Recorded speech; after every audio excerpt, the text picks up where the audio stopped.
supernatural.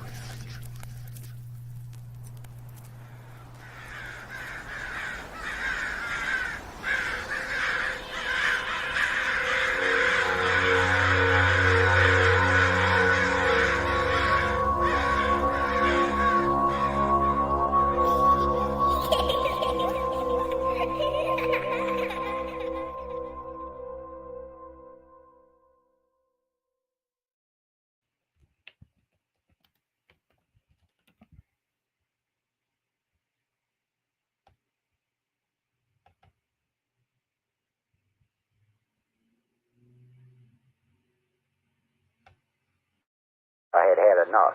Well, you drove out there into the middle of nowhere and had some sort of loud verbal display challenging ET in general out in the middle of nowhere? That's what I was doing. I actually had a pistol in my hand at the time. I was really ticked off. When I was having this fit, I was waving the gun in the air, okay, and I had this fit. And at this moment, I said, okay.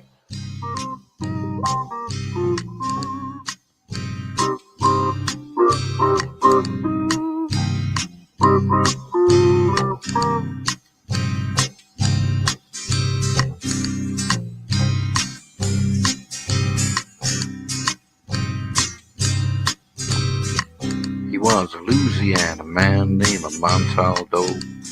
Folks around called him Six Gun Joe.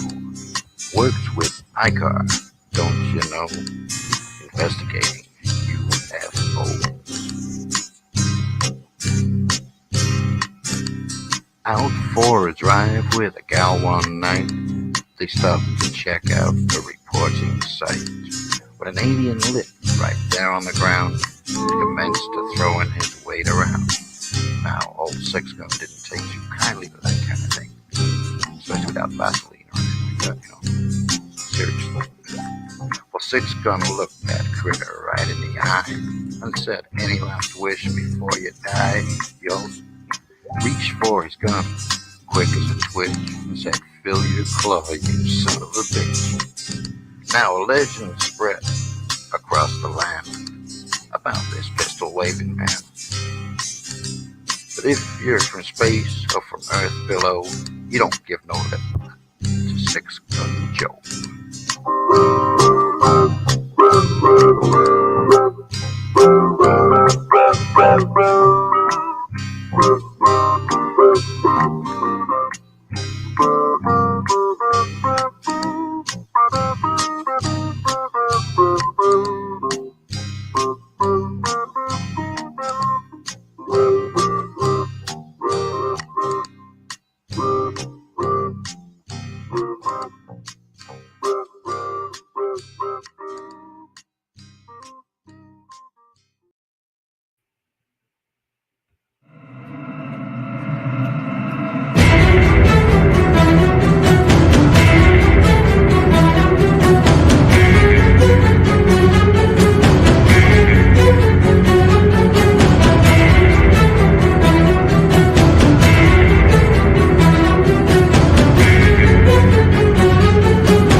What's out there? What creates the shadows in the corners or the creatures of the dark? Who are those on the other side? What do they have to say? This is the Gateway Podcast. This is not your normal style of paranormal talk radio. Brought to you live from United Public Radio Network, 107.7 FM New Orleans.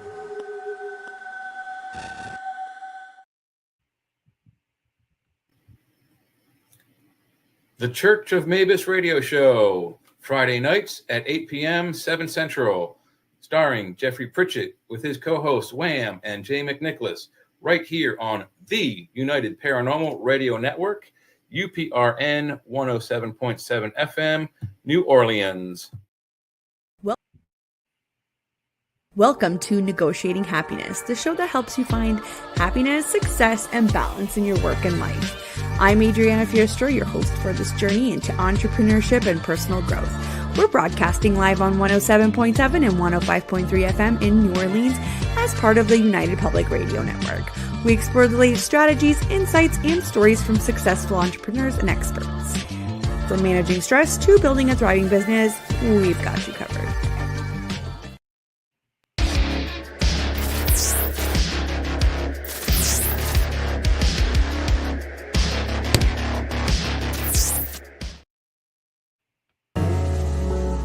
Hi, I'm Brittany Ashley, your host of Breaking Norms, Building Dreams, your guide through this transformative journey in both business and life. This is your place crafted for dreamers, doers, or anyone who has been told they can't. Get ready as we challenge those narratives together.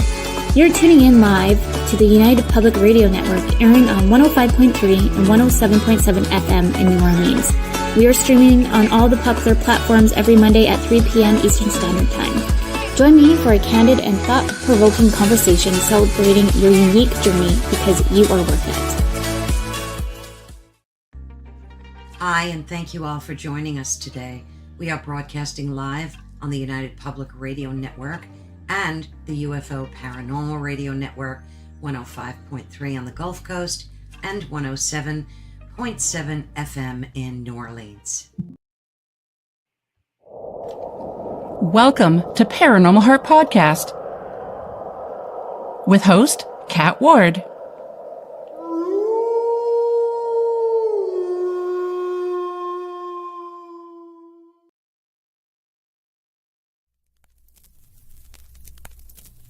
Welcome to Paratruth.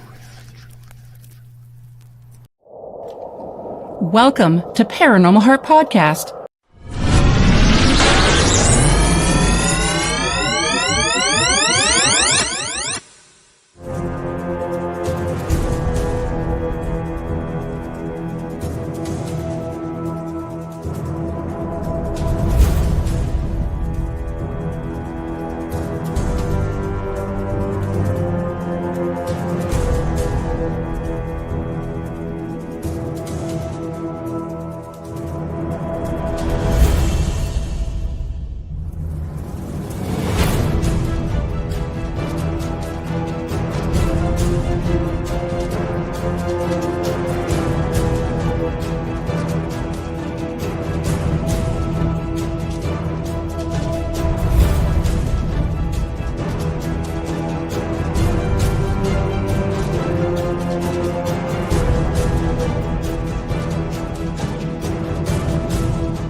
I don't understand why we're not seen. Is there an overlay going on?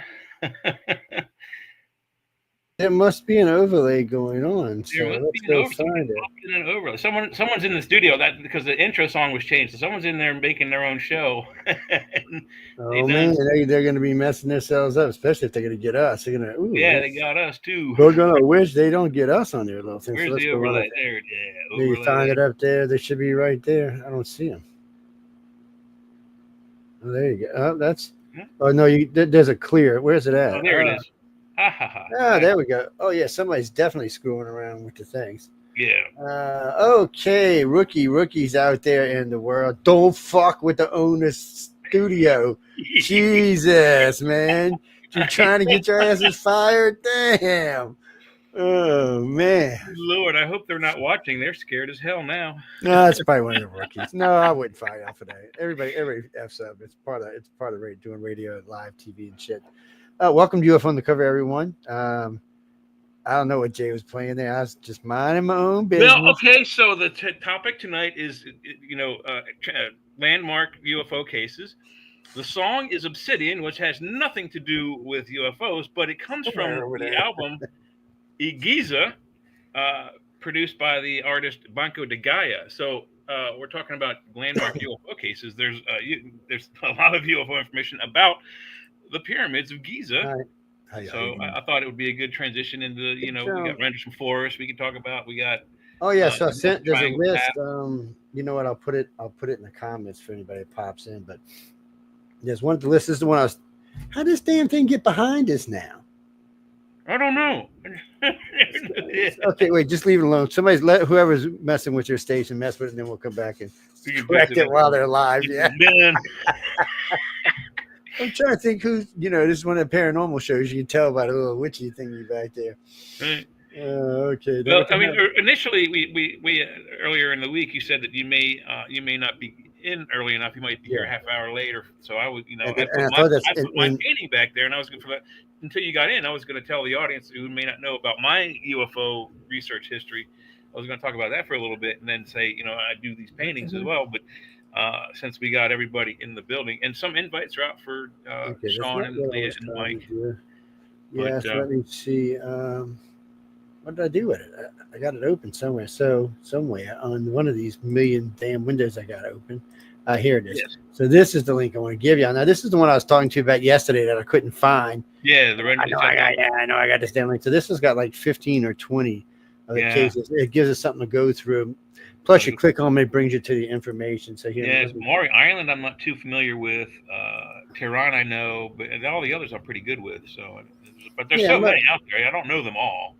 Well, there's a lot of them out there. That's the thing. There's a lot of cases. Oh, where did I lose StreamYard at? Hello, StreamYard. Where'd you go?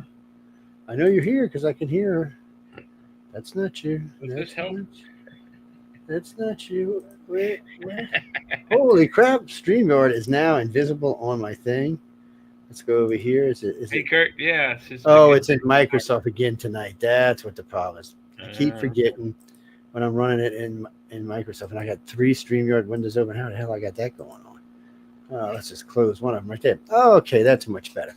Sorry about those little weird faux pas there, ladies and gentlemen. Hey, Kurt, how you doing, babe? It's so it's a little strange, a little weirdness going on in the world, but there are a lot on these lists. So when you start going through this list, I mean, first when you see is Rendelsham, Kenneth Arnold, that's a pretty good one. Washington D.C. There's a couple in D.C. Kenneth Arnold is the epic one. I mean, it's really the key. I mean, that's where we get flying saucer from. Well, that's where we get flying saucer. Yeah, that's where we get the term from.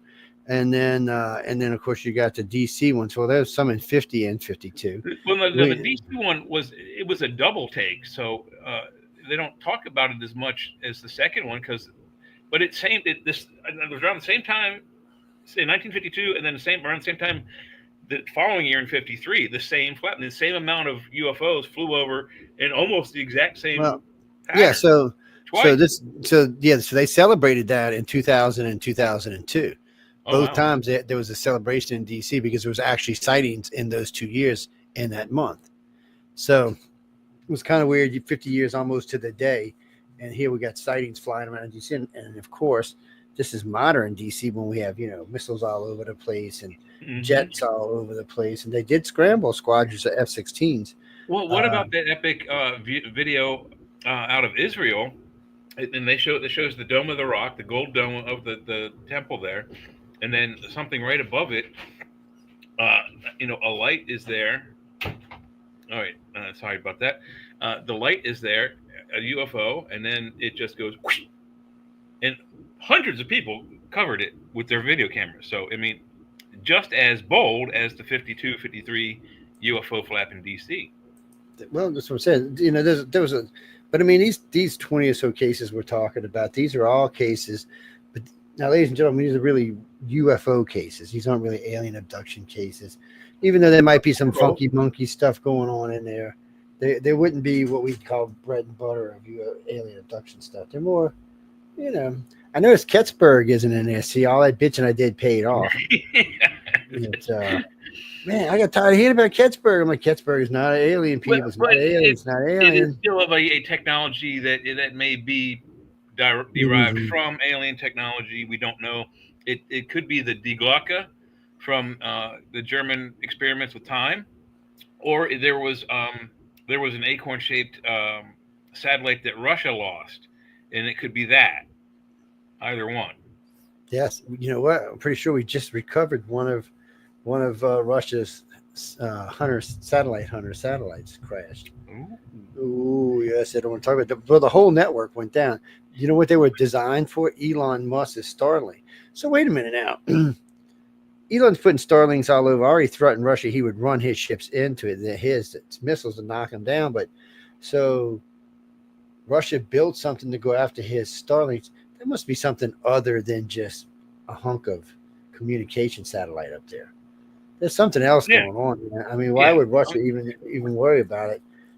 Throw some missiles. I mean, how many satellites does Musk have up there? He's got thousands. He's got a lot. I'd have to tens of thousands of them. I mean, he's like 30 or 40,000, and they're not all Starlink.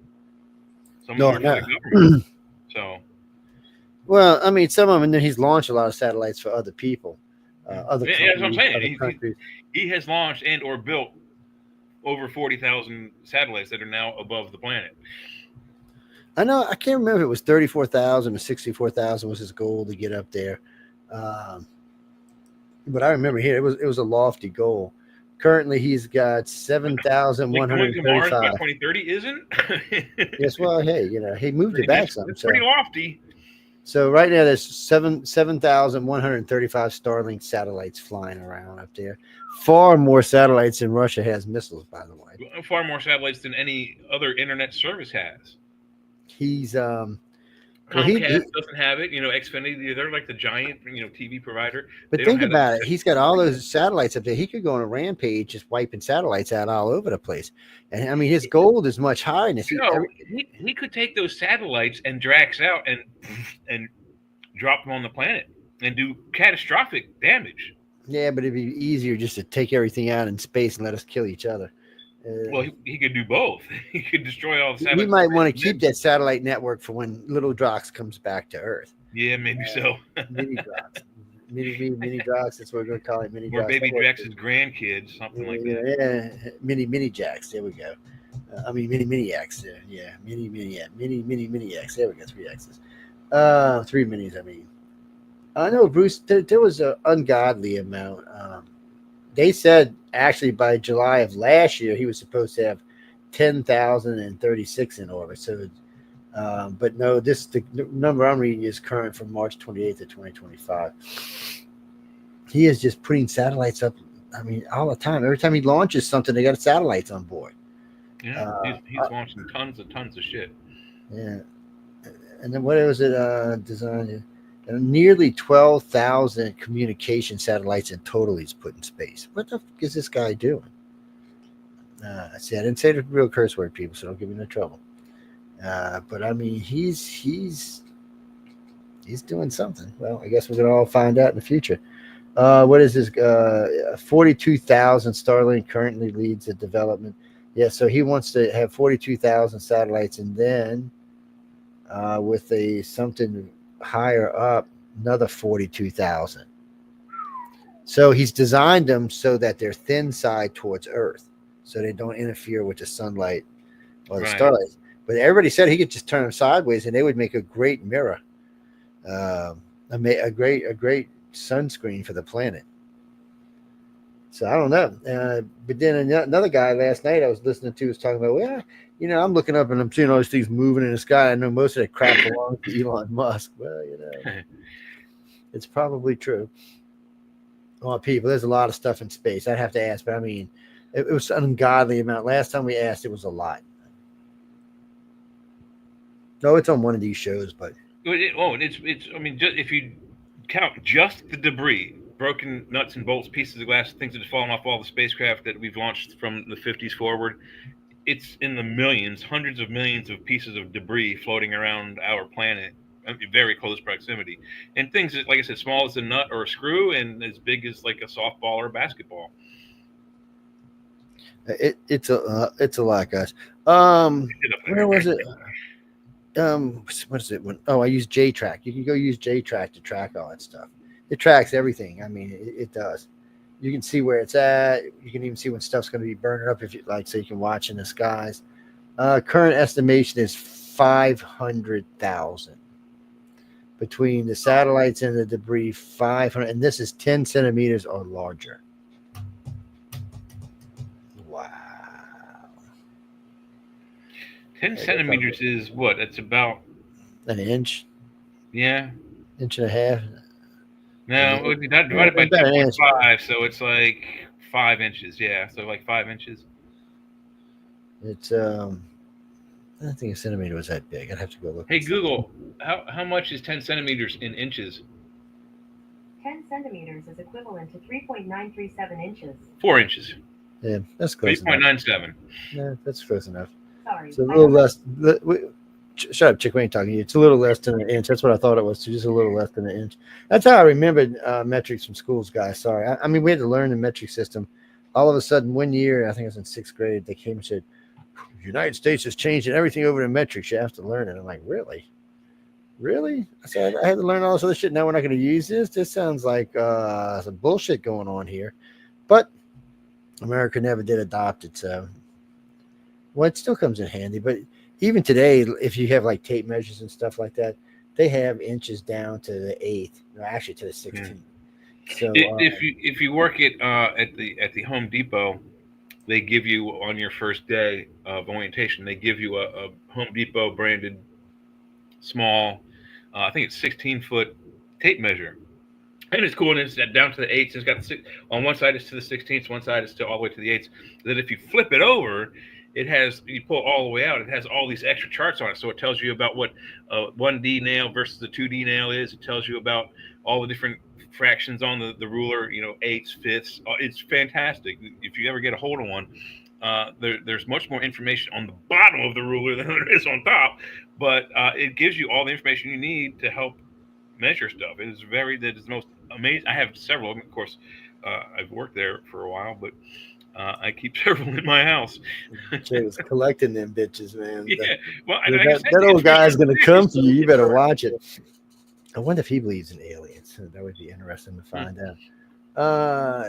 Actually, Jackie, I was supposed to be in the city today, but life changed. Plans change sometimes. Yes, so it just happens. Oh, I'll be there sometime in the next few days, I'm sure. It's well, no. See, when you get into all these cases, now let me go back to the list. Now, the only downside to this whole list is, let's see, 90 is about the newest case. 90, yeah. So there's no really famous UFO cases in the 20s. In the 2000s. I shouldn't say 20s, but so from 2000 to about 2025, there's not really all that many UFO cases, and there's none of what we would call epic fame.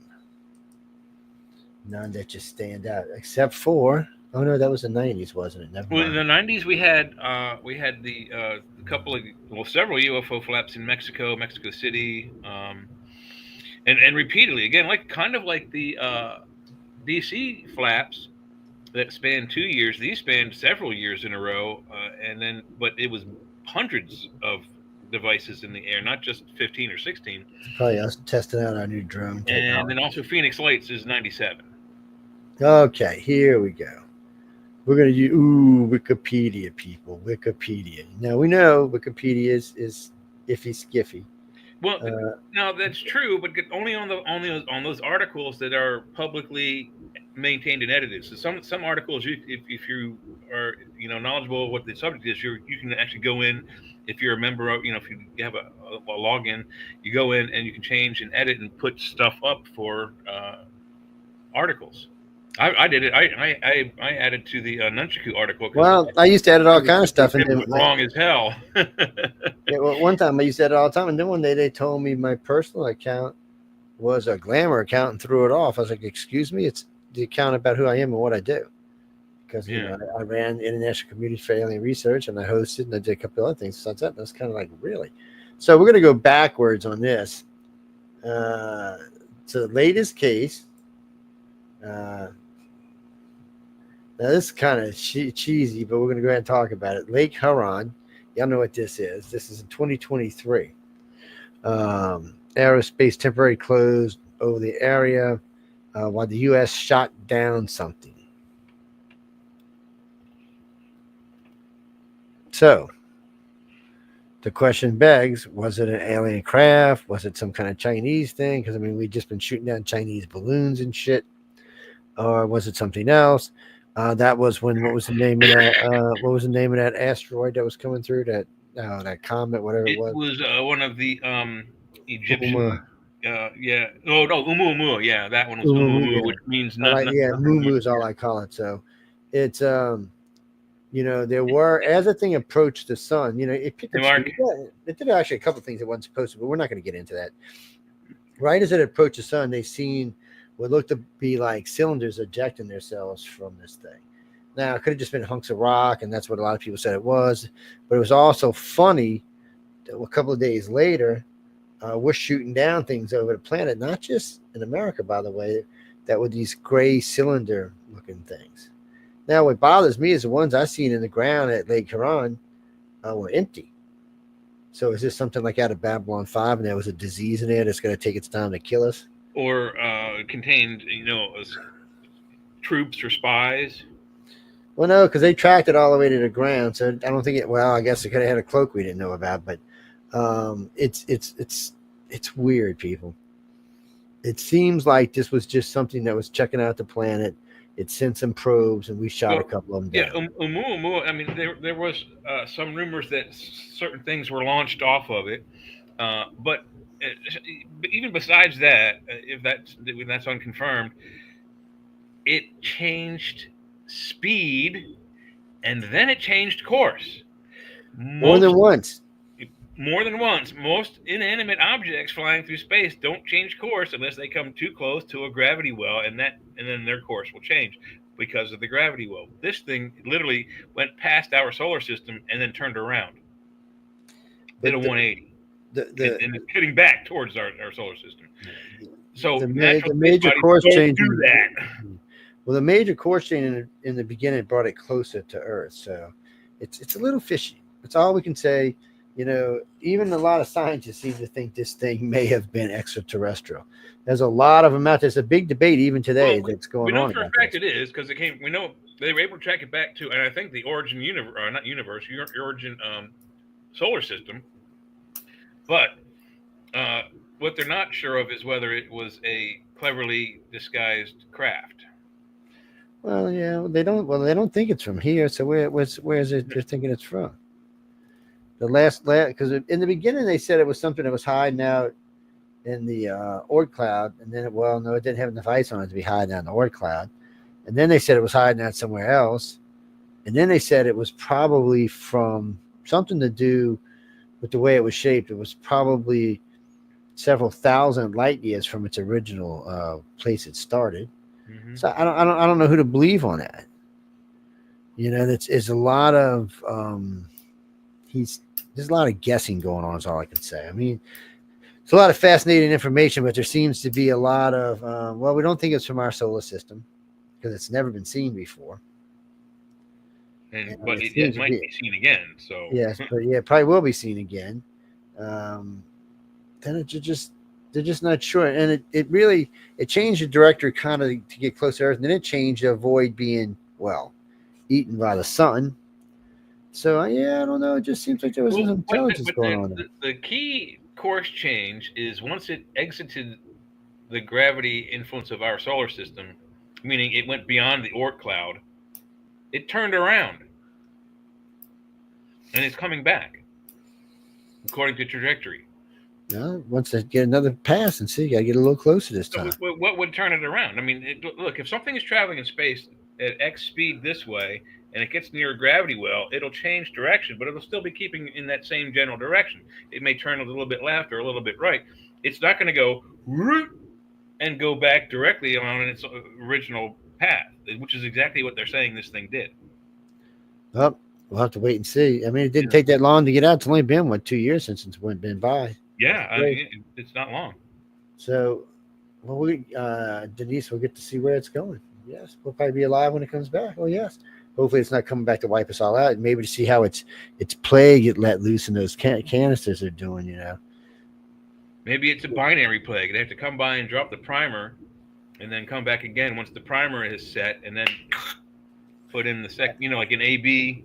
Yeah. I don't know to tell you. Be worried, people. But Drax is here to save us. He will sling satellites at that son of a bitch. If we get a chance to, maybe the space command can pull it over, and we can look under the hood and see if it says made by Elon Musk. Yeah, that would just be flipping weird. This is a Elon or a Musk Industries thing from the future. Oh yeah, that's all we need to hear.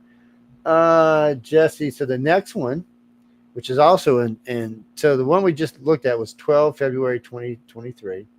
This one is 10 February 2023.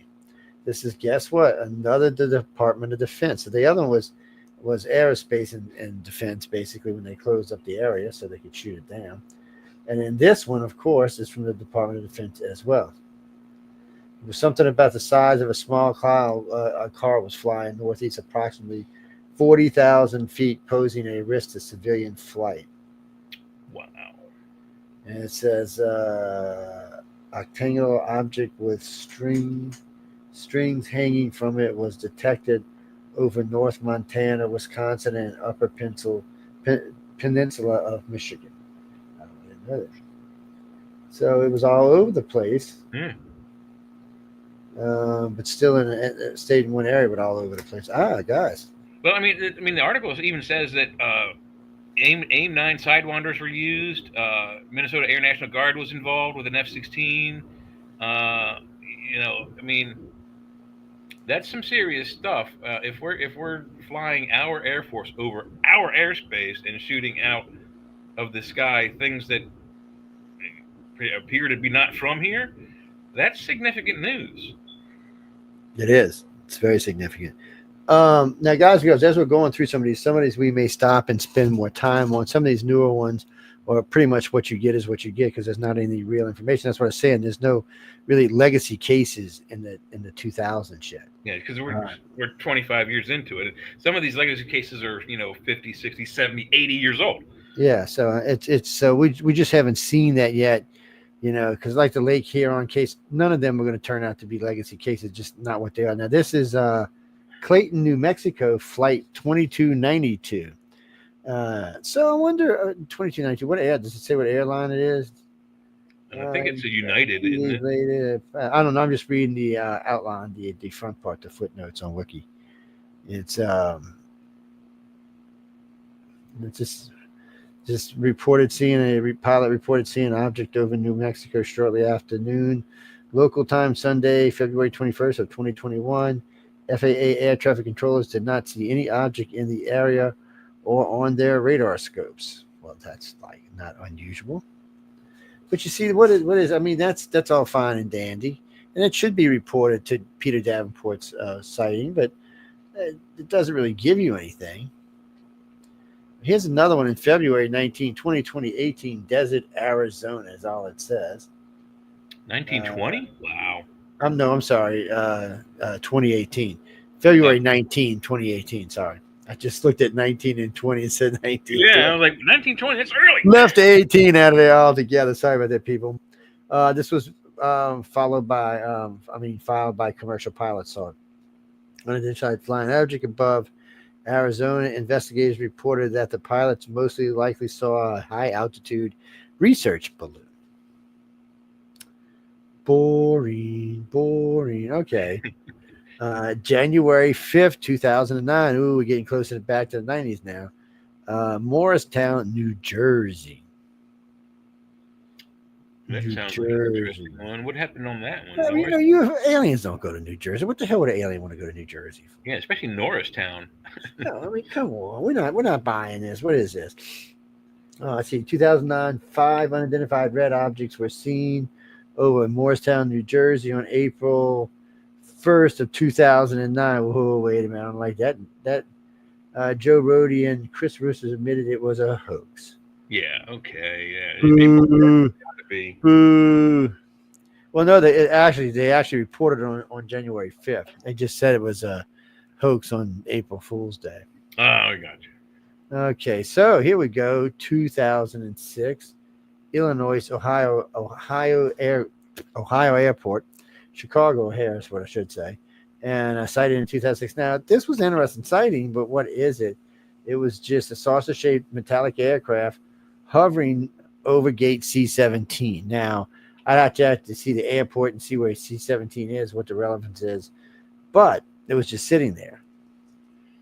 Yeah, I think there was some looking into what was the significance of that particular area, why it was sitting there, but I don't think anyone was able to come up with anything. No, because then it moved off and went. Pretty good. A lot of pictures, a lot of good pictures. Yeah, and then because it moved off and went and sat on the side of the airport for a little while, but nobody knows what the hell it was. It didn't seem to interfere with anything or bother anything. Oh, here's another. It didn't seem also. I mean, because it was as I remembered, it was a live event because it was as it was happening, it was going off over the news as well, and that was the only reaction. No police were responded to it. No ambulances. No Air Force. No military response at all. And you would think an unauthorized flying object flying directly over. I mean, immediately over the airport itself would be a major safety issue. And yet they didn't even stop aircraft. Nothing stopped. Nothing changed. It was like as if it wasn't even there. I know, very strange. Here's another one in Chicago. August 21st, 2004. So about every 2 years, Chicago has Little mini UFO flap. O'Hare Airport. They must have the really good space beans or whatever those guys are coming for. It says a triangular formation of reddish lights were seen at low intermittent altitude by hundreds of witnesses on 3 separate occasions in late 2004 and early 2005, producing multiple videos and photos. Mainstream local news covered it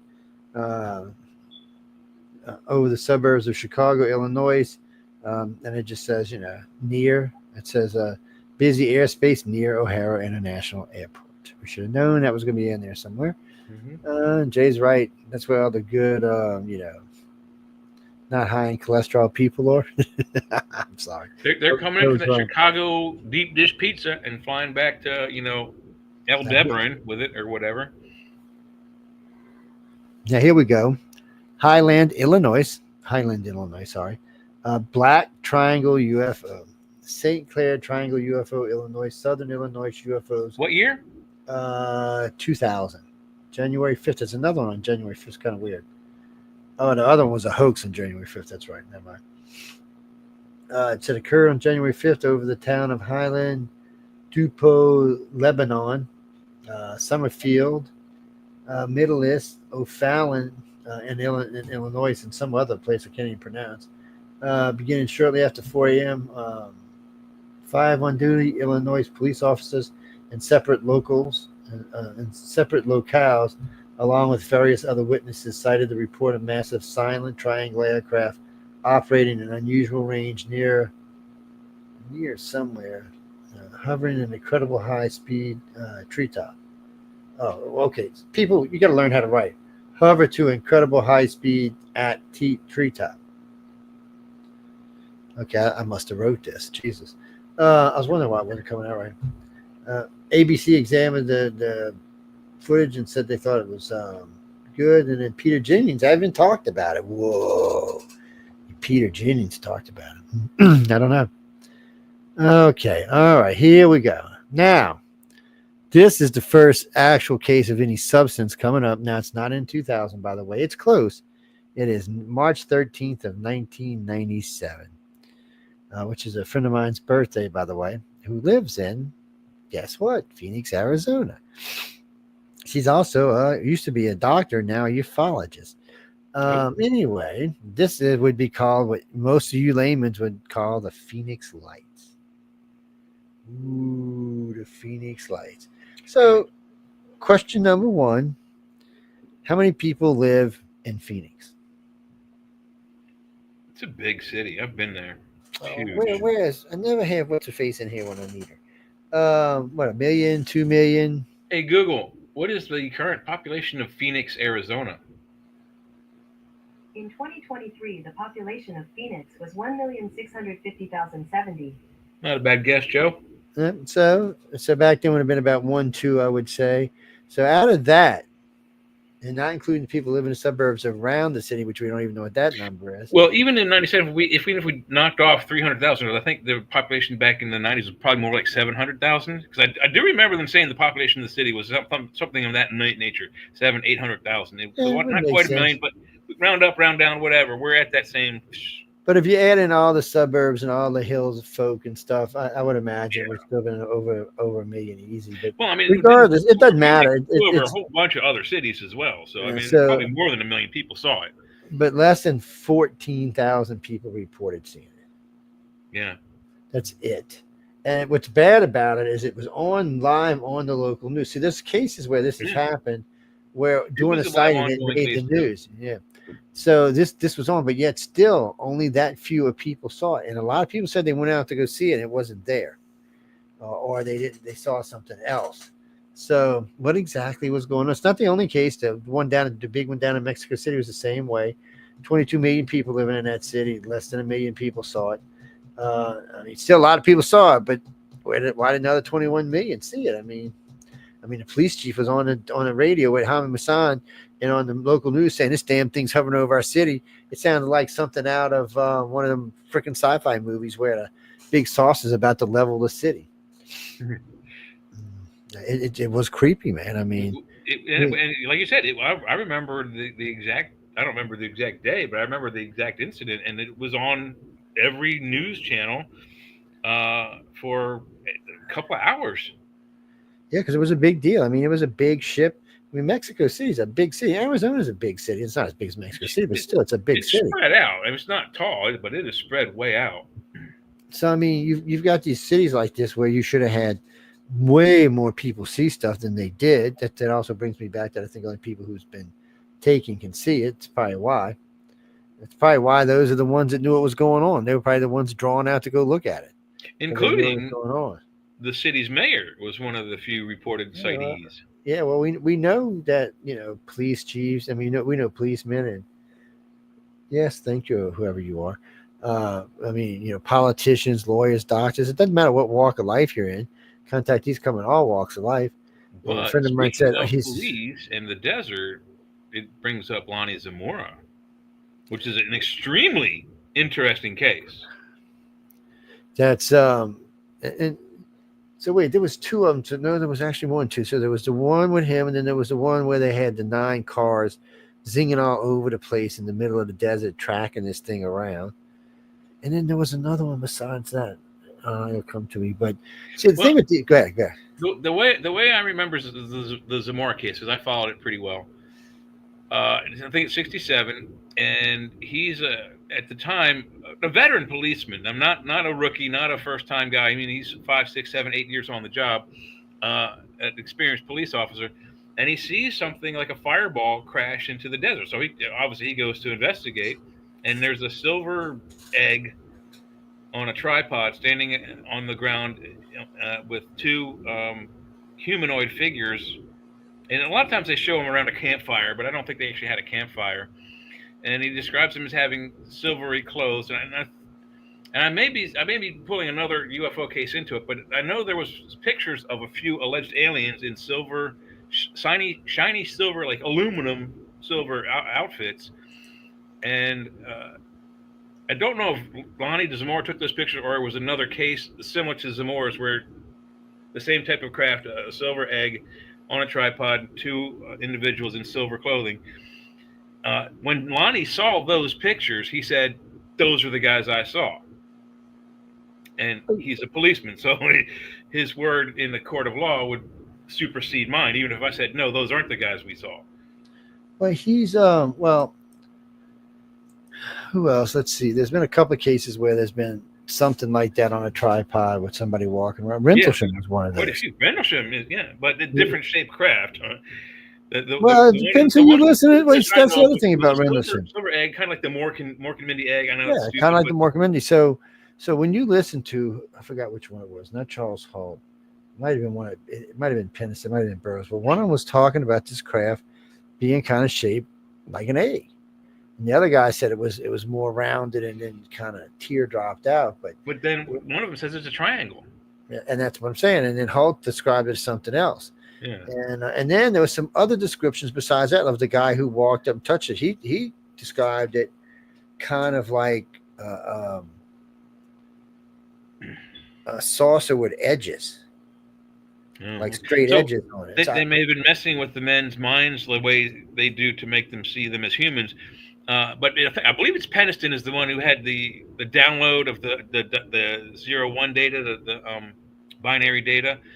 So y'all noticed triangle, but he's the only one that touched it. So he actually had physical contact with the device, and when he touched it, he said he blacked out. He doesn't know for how long, but over the next few days, he started just seeing zeros and ones and zeros and ones. So he wrote them down as they came to his, and then they coded it or decoded it, and it actually has a very weird cryptic alien message, if you will. Well, he's really weird because he didn't even know what a download was. I was doing a lecture in DC, matter of fact, and him and the 2 of them came in and sat down because they were like thick as Steve buddies, and they came and sat down. They were listening to the lecture and started talking about downloads. How contactees get downloads, and this is this is before Katrina, so it's 26 years ago. And we were at the Washington Press Club in D.C. And we just came out of Gettysburg where the conference was, and I was giving a lecture at the press club, and we're talking about how downloads are and how they affect people and how you get them and how they open up in packages. And I had talked to these two guys many times over the years. I never really interviewed them on my show, though. Something about your time traveling thing turned me off on them. But it wasn't a month later. I'm listening to a friend of mine do an interview with him out in New York, and he starts talking about these downloads. And two of the iCar directors are sitting next to me going, "You got to be kidding me, right?" Like, there's just a couple of things he did that really had a bad smell to it. But the problem with the whole Rendlesham thing was that I know Larry really well. Larry Warren is a sat there and got drunk with him on air. I know the guy pretty well. He's a no good bastard. But he's not lying about the Rendlesham case. Now, I can't tell you about anything else in his life that's not, I don't really care about any of that. But he's not lying about Rendlesham. So I don't think Lieutenant Colonel Charles Halt is either. I don't think Halt is either. So this is the problem, because these are different descriptions. You're right, yeah. So I'm talking with Charles Halt one night. And where was I? I was in Laughlin, Nevada. And I was like, I think it was a 7-day alien abduction conference they used to do. But anyway, I'm sitting there talking to him. We're talking, and I asked about Larry. He said, I don't know what the Larry's seen and blah, blah, this. And then James and Jim, he goes, Jim and John, and then seemed to be getting a little crazy talking about Jim Penniston and John Burroughs. And so he said, they're getting a little, crazy. So, because they didn't want to have anything to do with the other three. And everybody forgets that there were other witnesses besides these guys. Yeah, there were like 40 or so. But there's also other incidents than just what happened in the other that weird thing. The incident we're talking about here is what, 3 or 5 nights long. Yeah, it's at least a 3-day event, and I think it started the day before Christmas Eve. Then Christmas Eve and Christmas Day of the party was when Charles Halt actually got involved with the base Christmas party event. It was a very strange case, and then you started getting all these and I think a lot of that's designed that way. But then all of a sudden, Jim and John go crazy. They start talking about their time traveling, and they know this, and they know that, and they know this. And I was in Roswell, New Mexico for the 60th anniversary. And a friend of mine goes, "You're going to let him get away with this?" Close to Roswell a few weeks ago. No, well, right? Yeah, well, yes, he was passing by when he was headed out to Arizona, but yeah, we were going to try to stop there, but we got stuck in traffic and couldn't make it. But damn it, next year. It's an interesting place to go hang out. I used to know a bunch of people. I probably only know 1 or 2 now, but they were going on and on and on about this. And Jerry Pittman was still alive, and so was Kevin. Kevin, I can't remember your name. Kevin Smith. Both of them great broadcasters, had big followings. They're really good. And I'm sitting there looking at, because I was sharing. The 3 of us were sharing an auditorium where we were taking turns doing interviews and stuff. And it was Sweeps Weeks. Fox was there. We were having a good time. It was a great event. And the guy from Fox starts laughing about these two. And he said, "Joe, come on, man. Y'all listen to you talk. At least you sound convincing." He said, they sound like whack a job. So I'm like, well, he said, but you see, that's the kind of people give y'all a bad name. Yeah. And I forgot which one of the other two it was. One of the other broadcasters goes, "You should just offer to interview him." I said, "They're not going to do an interview with me. They consider me hostile." And I said, and good reason they should, because I am hostile to both of them. And so then some bitch is going to mention me. I'm not even there, not there for the lecture, right? If my phone rings, a friend of mine who's listening to the lecture comes at you, they're talking about you. I said, "I'll be down there." So I get out, start walking down there. So 2 of the Fox reporters come with me. They're like, "Oh, this is going to be the throwdown again." And then because of that, a couple of iCar investigators like, "Well, wait a minute. You can't just go with them." So I come strolling up in here with like 15 people. And it's getting ridiculous. And I'm like, I said, "If you're going to say something about me, at least have the balls to say it to my face, my friend." Yeah. And he looks at me, he's like, I said, "E.T.'s in this room, and they're my personal friends." I said, "So what is it that you have a problem with? That I think you're batshit crazy? Is that what you have a problem with?" And Kevin, I think it was Kevin, was sitting next. He just starts busting out laughing. He said, "Oh shit, you done messed up, boy." And then they get all nervy. "Don't call me, boy." I said, "Man, don't be picking on the old man. I'm right here if you want to pick on somebody." he's like, I was like, look, I said, don't bring my name up in your bullshit. I said, I'm where you got the downloads from. I said, after that interview in DC, I said, you're the ones you stole that from us. I said, technically ain't stolen because we were telling everybody in the world what downloads are and how they were. We the ones. A lot of the abduction stuff that's out there today came from my car. It's we needed terminology that we could use, still that we can use even today. It's but regardless, use it, but don't go around saying that you just that and other things. So I just walked up to the stage and said, give me the mic. He's like, what? I said, give me the mic. And I took the mic and I said, okay, if you're really time travelers, I want to know some future events that's, things that can't hurt anybody. Who goes to and wins next year's Super Bowl? I want to know right now so I can bet on it. Well, that could change things. So, but I said, just give me some events. I said, you wanted those time travelers that's always after the fact. I said, I'm tired of hearing about those guys. I said, that's bullshit. I said, tell me something that's true and real. You know what? I said, tell me how you're going to get me to shut up. And he just looked down at me and John stands up. He said, I'll get you to shut up. I said, don't. I said, sit down. I said, you will get hurt. I said, he might have a chance of not getting hurt. He'll still get his ass whooped, but you need to sit down. And I said, so look, I said, you're going to call me out? Come on, let's debate. I'm standing right here. Don't be cowards. Don't threaten me. And then John stood up again. He said something. And I said, guys, who's here with me? And like the whole back of the place stood up. I said, now, would you like to sit down now? It comes to a point where to me, that's childish. Just if you're going to talk shit, debate me. That's all I'm saying. I like to debate. I won every debate on the UFO subject, but I grew up Catholic.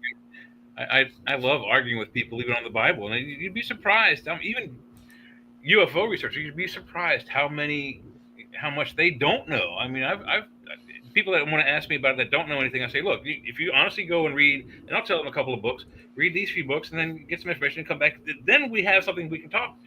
I don't have a common frame of reference with you. I know so much more about the UFO story since I've been doing it for so long.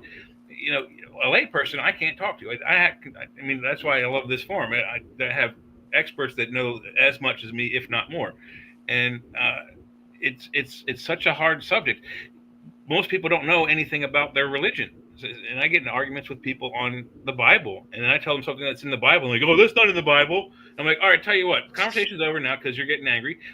Go to your Bible. You're a Bible thumper. Go read it and come back and call me a liar. And you know what? They come back to me a few days later. You're right. It's in there. I'm like, I know it's in there because I read the damn book. Yeah, well, that's just people get caught up in it. They just whatever pops into their head kind of stuff. But I like to be research. In your information, you should be able to stand up to a debate and hold your ground. You're either going to win or you're going to lose. All right, what did I do on my list I was reading off of? Where's that damn list at? I'm on the big list. Jay's on the short list. Oh, so this next one, 1984. I mean, 1994. Sorry, 94. This is 94. This is Michigan, Lake Michigan UFO event.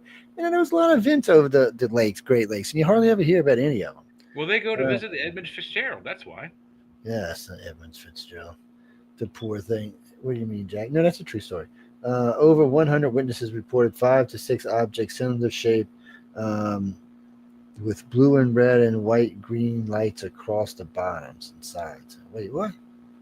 Well, I don't know what that was. I hadn't even heard of that case. Yeah, I hadn't either. Next case, I'm pretty. Do we know like different light patterns that alien races might show on their craft? Well, the best of my knowledge, if they ever show a light pattern, which is rare, it's using one of ours. Yeah, so they've imitated airplanes before. I know that. I was told, and I don't remember where I got the information, but it is the mechanic, like the sport craft that Lazar brought out or talked about. And I don't know which race makes those, but those craft, no matter what the shape is, always glow like lightsaber blue, like Luke Skywalker lightsaber blue. Yeah, it's probably the energy field around it. I've heard about different ships having different kind of orbs around them, or different types of orbs. Different orbs, different colors, yeah. Yeah, but for the most part, they're just there's not any like flashy lights or things like that, unless for some reason they have to run open and not cloaked, and then they have lights that flash. But again, that's for our well-being. Now, this next case, I love this little short description they give of this case. Jesus. This happened on November 11th of 1987 in Florida. By the time we get to Florida. That wouldn't be the... who is that guy's name? No, we're going to just list it as the Gulf Breeze UFO incident. Yeah. So and that's all they have on this. The Gulf Breeze UFO incident. That's all the information. And it's not just 87. How long did it went for? Like a decade? Oh, it's still going on. That's still going on down there even today. Still going on. Yes, it's not as prevalent as it used to be, but it's still going on today. When you get down there, the whole area, starting from I don't know, Florida, Bama, maybe Gulf Shores, all the way down to Mexico Beach, or even further than that, is just a hot spot. And there's a lot of big military facilities down there. So, there's Eglin, which is 884 square miles. It's got more runways than you can count, and it's got runways in places that there's no place to get to but to land. There is nothing. There's no roads. There's nothing. So obviously, the road, there must be an elevator there or something that allows us craft to go up and down. So you get those kind of things. And then, hey Mike, how you doing? And then there's and then it's so all over. But I mean, all over Gulf Breeze, they were being seen. And what they're talking about is in the 1800s, in the early 1800s, in Pensacola. They said they used to be seen chasing the schooner ships around. It's like they would run up on them and scare the crap out of these guys and make their ships and their sails glow. They were trying to go as fast as they can. Columbus and his 3 ships report seeing several green objects, balls of light flying around their ships and into the water. Imagine the information that people didn't come forward with because they were afraid of being called a witch or mocked or whatever the hell it was. Oh, that. And then, of course, airline pilots that were discouraged from reporting UFOs, even though most of them haven't seen them. It was a very common thing. But, it's just interesting that there's a bigger, vast history of cover-up, or either people not coming forward or people not wanting to give the information, government's covering it up. I don't even think they know what they're covering up. You know what I mean? Well, they don't, and half the time they're just covering up because they're being told to cover up. And here it even says, Bruce McAfee says the photos were genuine. I know I had talked to him on a couple of occasions about it. Yeah. We also had them looked at by someone else. They also said they were genuine. Because you had that guy I got into, I was down there after we lost those 11 days, and we were down there doing something else. And I ran into some MUFON people, and I was out of MUFON by then. And they were over at his house, which I had only found a couple of years earlier by accident. I was looking for it. And so they said this kid had came to them with a model that he found in the attic of the house of the UFO that Ed Walter said he saw. Now, I saw the model. It didn't look all that much like the I remember this. Yeah. And I know what the model is. Yeah. So we're somewhere. We're having dinner at the Crab Shack. Beautiful place in the Gulf Coast. So this is later in the day. So these guys are in there, and with this I call him a kid. He was probably 17, 18 at the time. And these 2 reporter guys, they're just lapping it up. And I'm like, I said, do you believe this kid? He's like, yeah. I said, can I talk to him for a few minutes? And he's like, well, I said, hey, hi, I'm Joe. This is what I do, And I said, I was down here doing an investigation like you. And I said, I want you to tell me a little bit more about, how you found this in the attic. What were you doing in the house in the first place? Yeah. And he's like, and that's what the next few minutes was. I said, so did you have permission to be in this house? There's more. No. And these other 2 guys are looking at me. I said, look, dude. I said, I'm going to be polite about this. I said, I could have your ass arrested. First off, for breaking and entering his house. Secondly, for hiding or bringing something into someone's home to use to defraud. I said, do you know how long you can go for jail for this? Oh, I'm not. I said, I'm going to tell you this as a friend. I said, you're looking at 10 to 15 years this guy could get you put in jail for. I said, you're trying to defraud the man. I said, he's a general contractor. He's got a big livelihood, and you're out trying to hurt him. I said, so look, you do what you want to do, and you give these guys whatever you think you need to give them. But in the end, they're not the ones who'll be in the cell in Florida. You will be. And all of a sudden, he changed his whole tune. Everything started coming out. These two guys were so pissed off at me. And I'm like, but look, I wasn't going to just sit there. And it was too easy. I had heard him talk. His voice was shaky when he was talking. It wasn't from an experience. It was just he found this so-called model. And the best part about the model is it would have had to have been in the attic for almost 7 years with nobody finding it but him. Yeah. How do you know to look in that far deep corner of the attic? Well, I mean, people had moved in, and and it's worse than that because the people who lived there had been interviewed, and they said they had never ever seen it in the attic. Ever. As an antique dealer, believe it or not, we find all kinds of stuff in attics. People will take a loose board and hide it. They think that's the best hiding spot. Check this out. There was this one house, right? This guy who lived there had a heart attack while he was cutting the lawn. Boom, dead.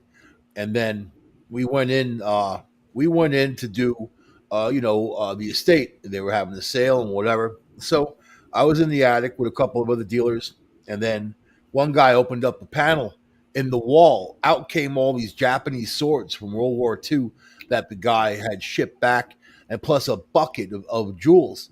The guy's son who owned the house was like, "Oh my God, that's my mother's jewels. Oh my God," right? This dude who died also was avid Civil War, World War, all the war he collected, right? And coin collection. They didn't find that one coin. And then apparently he buried it on his property as a 5-acre lot. And the people who live there now have no clue that there could be literally millions of dollars buried in their backyard. They would never know. And we're not saying anything because we're waiting for them to go so we could buy a house. I found it. The 85 years old Michael with the metal detector. I found it. Yeah, that's it. But people do bury stuff. People do that. Yeah. And then, and especially, but in attics, the easiest spots, the ones that can just pull a board and boom, put something in there. Yeah. And as a book dealer, I used to find lots of books with cash, a lot of cash. I'd buy whole boxes of them, and you go them through, and people put cash in there. They put large bills in there too because they're putting it away. But then they die, and their family's just like, "Oh, look at this crappy old book. They don't want it." You know what I mean? So that's why before you throw out any old crappy book, you grab it by the spine and you go. If there's any loose bills in there, it'll fall out usually. Absolutely. One time I found one that was hollowed out for a gun. I didn't find the gun, but it was hollowed out. Cool. Yeah, it's interesting stuff. That's kind of a pain in the ass to do because I saw the way that it's done. You take the book and you go to take a couple of pages of it and you draw the gun and you start cutting and then you put the next page and then you have to glue them after you get so many down. It's an intricate pain in the ass to make one of those. They sell them now ready made. Yeah, but it's a pain in the butt if you got to, cut out every page and put them all together and glue them together. That's a huge pain in the butt. I'd rather put like the gun in the guitar case or the violin case. That's a classic mop. Yeah. Remember they used to carry around? It's always a Tommy gun that comes out. Yep, they used to carry around a violin. Tommy guns in violin cases. They're or if they got a cello. I think it's a cello case. I mean, I had a violin. They're only the case is literally that big. You're not fitting a Tommy gun with a big 50-round drum magazine in it. I have I have an old acoustic case, guitar case that I keep a gun in. It's perfect size for it, and it has got plenty of room. It's got for your cleaning kit and whatever. And then nobody would ever. It's a beaten up old case. Nobody would ever think that there's some kind of gun in there. Yeah, it's kind of funny. Now they would because I said it, but now I'm going to move it to my old vacuum. My old vacuum cleaner, I'm going to put it next to that. Well, they have these all kinds of neat devices, but it's not what we should be talking about. But they have like pictures you can buy that you can open up, and then it's a secret stash for guns and weapons, and then also like fake air vents. You have to cut into the wall and make a space for the box, but it looks like an air vent. No, who looks in an air vent for a gun? Nobody. I had this old station wagon, man, a Malibu, Chevy Malibu station wagon, right? And it wasn't like the big clunky one. It was like the newer type of versions, but it had a 6-cylinder, got the most amazing gas mileage. My friend Chris and I were able to cruise tri-state, and then I helped friends move stuff. I had plenty of storage, but what it also had was really cool is the passenger side air vent. If you just pull it, the whole thing would come out. And then it was like the perfect stash spot. So my friend Chris and I are in Jersey, in the Inglewood Cliffs, cruising through. He's driving.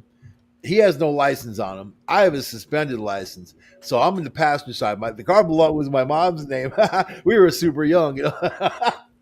In the car, I had a 30 millimeter round, like my friend's mom. Well, my mom's friend worked at Northrop, so he gave me a 30 millimeter round. It was a dummy round. It was hollowed out, But I had that in there, and I had a flare gun and a couple of other things. So we get pulled over by Inglewood Cliffs cops. Chris has no license. I have a suspended license. This cop starts doing the dance. In that air vent, we had just went to Queens and bought a bunch of weed. So I had weed, a couple butterfly knives, and a switchblade in that air vent, And then the cops take my friend to the police station. They leave me in the back of the police car, waiting, and I'm watching the cop go through my station wagon. Like I'm watching him rifle through, and I'm like, "Oh fuck, man! If he finds that weed and butterfly knife and switchblade, I was screwed, man. Screwed, So I was just kind of just sitting there watching the oblivion happen. He didn't see it, didn't find it, whatever, man. And they found a flare gun, dude. They tried saying it was a handgun. They tried charging me for a handgun charge. It's a 25 caliber handgun.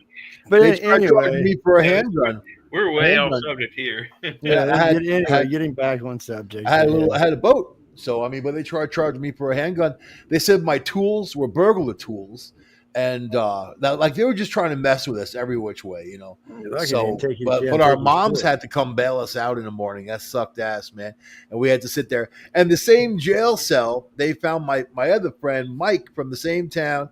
They nailed him in his van. They were going up to Harriman, to go camping. He had his Uzi with him with 900 rounds of ammo. So they caught him, his Uzi, because the cop is like, this guy, so Mike so-and-so. Like, yeah, we caught him and his friends with a Uzi. Eventually, they threw the whole thing out because they found that it was illegal for them to have arrested us for a flare gun. You know what I mean? And charge us as a handgun. But whatever, man. Anyway, it sucked. We only got X amount of time left, so we get back on topic. Wait, they tried probing me, man. Yeah, we're a little bit past break, so maybe we ought to do a break. Nah, no breaks. We'll skip the break. All right. Yeah, since we only got 45 minutes. 45 minutes. And this was a lot of years ago, in case any people out there trying to statute of limitations. And weed is legal now. Thank you. In most places. Where did we stop off, Joe? Actually, we were just getting to December 29th, 1980. There was a UFO thing I wanted to talk to you about. I got to look for the story, man. Yeah, look for it. The Cash-Landry incident. Yeah. So this was another weird one. So the witnesses claimed that not only did they see this thing, but it damaged their health, it damaged their vehicle, it damaged the highway.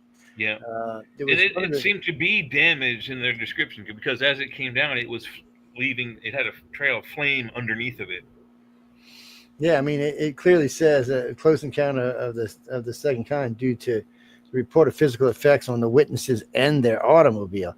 I remember melting tires and stuff. Well, the damaged highway was taken away immediately and replaced within a day or two. It's funny. Recently, they had a truck overturned getting on interstate. Man, within 2 hours, they had the old highway up and a new piece down. And they wanted to make sure that stuff. I don't know what was in that truck, but they wanted to make sure it wasn't getting on anybody. Yeah, I mean, when you go on, I mean, they lived for a while, but there seemed to have been. They did have several radiation cancer type So illnesses for the ladies, and the boy had several health issues. I think he may still be alive. Yeah. So Betty was 51 when it happened. Vicky was 57. And the boy, I believe, was 7. Yeah, Colby was 7. 8, young, under 10. Yeah. So, and they were an Oldsmobile Cutlass. Man, that car should have been plenty fast enough to get out from underneath that damn UFO. They had 440, 442, 454. I mean, so what do you guys think of this, man? China in total panic. Space Force races to finish first ever space aircraft carrier set to dominate Earth's orbit. What is it going to carry? Ships. We don't China have China ain't got nothing that can get on there. No. This is it. All right, wait. You're caving over the. I bet it looks like a cigar. Here we go. Gravitix is developing an innovative orbital aircraft carrier for the U.S. Space Force to enhance satellite deployment. The carrier offers protection for satellites against the harsh space environment, yada, yada, yada. This project reflects U.S. strategy, strength is military arms race. But they're going to have also ships that can kind of just shoot off of there and shoot back they would from have there. To have like fighters and rescue, all kinds of stuff. At the same time, let me get that other story. You're going to love this one, man. Because Trump is busy, man. He's busy. He's busy coming up with stuff. You know what I mean? Can you see this? What? Yeah, look at that. To launch a satellite straight out of James Bond, be capable of beaming solar energy anywhere. How's that? Beam of solar energy. You could destroy cities with something like that. That is Tesla technology of plasmoid weapons. Tesla's death ray in space. That's right. That's exactly what it might be. Drax's death ray in space. Well, it depends on whether it says made by Musk or made by whoever. I don't know. Trump is the one whose uncle had Tesla stuff, man. Yeah. You don't think Trump is dipping into those files? I'll bet he might. But he's also got some Trump technology in there. Yeah. His uncle he's John. Also got Elon Musk. So Trump knows something that people don't know. He knows something. John Trump, his uncle that got the Tesla technology, he was in charge of the 80 bags. 80. He had 80 cases or 80 storage boxes of like material, patented material, unpatented material, and only 60 were returned. So whatever happened to those other 20, John Trump made his fortune with it. And there's no weapon treaties now. So it's like a free-for-all. I mean, something like this could destroy a whole city without radiation, without anything like that. I mean, it could take out ships, planes, whatever. I mean, anything and anything. It would dominate. That's it. Well, until people came up with deflectors, and then it would do nothing. But like a mirror. All technologies have their downfall somewhere down the future lines. That's just how it works. It's you build one to kill, and then so far no one's figured out how to make a nuke. But sooner or later they'll get around to it. Actually, there are things going on right now to be able to clean up radiation with just what do they call it? He called it oh shit. It's like when you drop whatchamacallit in the water and it fizzes. Alka-Seltzer. Yeah, like an Alka-Seltzer. He said it's like that. You just drop it in the pool of radiation, and wherever it's at, you spray it on, and it just fizzes up and it disposes of it right then and there. It basically eats it. Well, there's also like a certain solution they bathe you in if you've been exposed. Like they show it in the Indiana Jones movie when he's at Area 51. They scrub him with this weird solutions to get the radiation off of him, and they keep Geiger counting him until it goes away. But when you leave Area 51, you have to take let's just say you have to be, we'll just say it politely, say desanitized. How's that? It doesn't matter where you work or what outfit you wear, because most everything down there, they're wearing clean suits. They still want you clean before you leave. I guess because you're flying on an airplane you get on a Janet airplane to places like O'Hara or Vegas, and I think the plane only goes to Vegas and back. That's what I thought too. I thought it only went to Vegas, but they had Janet flights out of 3 other airports. So I'm thinking every now and then they must go pick up people and bring them down for whatever reasons. Perhaps, yeah. But the main people that go to work. They've also been seen on military bases as well too, which doesn't really shock me. But it's probably where they're maintained at is on a military base. Does anybody know who owns the Janet flights? Yeah, Area 51. So I guess it has to be the government. Yeah, CIA and the government don't own Area 51. The CIA does. Technically, it's owned by you and me. So we should be able to go in anytime we want to and say, "Hey, look, we own the effing place. Let us in here." As they shoot both of us dead. But here we go. Here's your good friend Wikipedia. Janet Airline are the unofficial names of a highly classified fleet of passenger aircraft operated for the United States Department of the Air Force. As an employee to transport military, Department of Defense civilians, and contractor employees to special access program facilities, Area 51, tone up a test range, etc., etc., etc. Harry Reid International is where they mainly come out of. It's the Val Johnson incident. What was this one? That's a police officer. Was it in the? Yeah, that's what it says.